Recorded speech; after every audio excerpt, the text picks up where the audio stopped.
There is something that happens to a boy when he learns that his sadness is ugly, not in the moment someone tells him so, but in the accumulated silence of 1,000 moments when no one asked what he was feeling, when his interior life was treated as though it did not exist, or worse, as though it existed but was not worth the effort of excavation.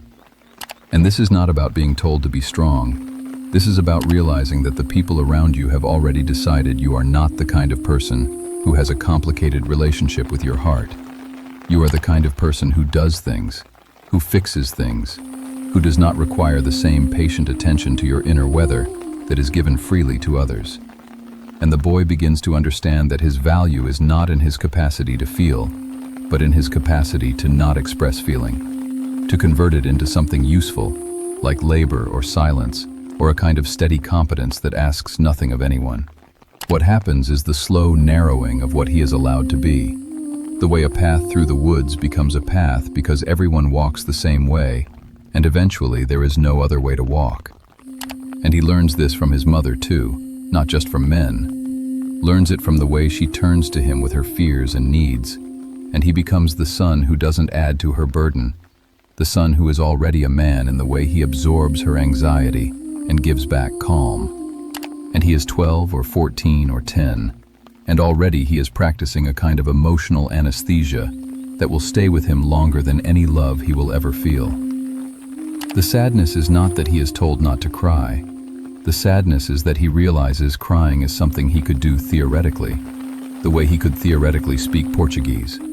But in practice, the function has atrophied, the pathway has closed, and by the time he is a man, he does not even know what he has lost, because you cannot miss what you have been taught is not for you.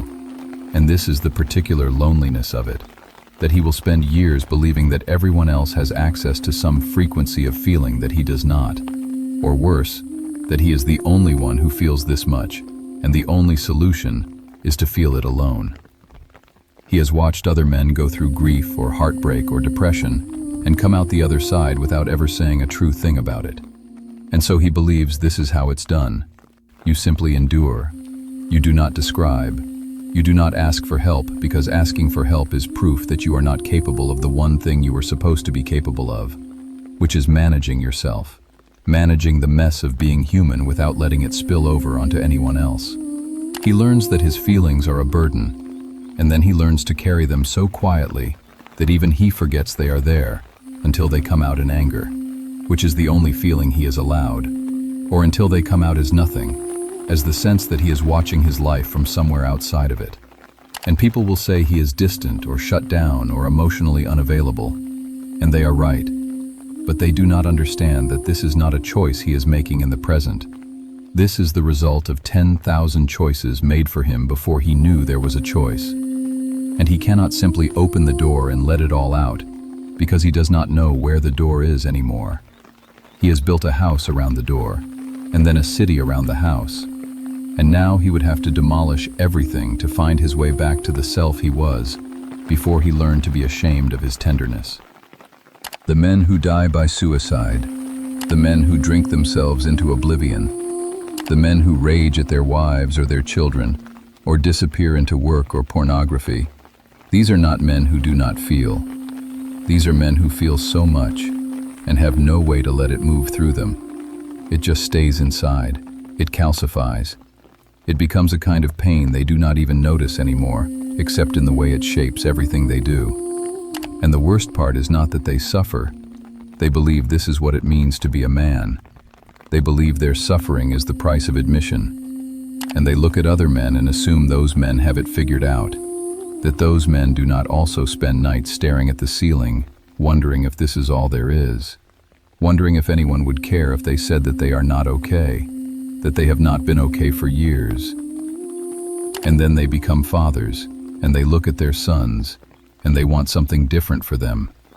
They don't want to pass this down, but they do not know how to give what they were never given. And so they hug their sons and tell them they are proud of them, and hope that's enough.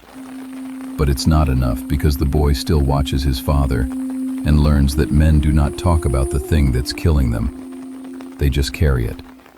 And the son loves his father and does not want to burden him, and so the cycle continues. this wordless passing of pain from one generation to the next. And it is not anyone's fault exactly, or it is everyone's fault. It is the fault of a world that needs men to be strong in a very specific way that has nothing to do with the strength it takes to say, I am scared, or I am lonely, or I do not know how to be a person right now. If you are a woman watching this, or another man who has never understood the quietness of men like this, know that most of us were taught this before we even knew we were learning it. Most of us carried it for years without knowing how to put it down. So if you wonder why a man seems distant, or closed, or impossible to reach, understand that for many of us, it was never a choice. It was a habit. But I am not that boy anymore, and I am not that man either. I have begun the slow work of unlearning it, and the strange thing is realizing that the door I thought was gone was there all along, waiting for the courage to open it.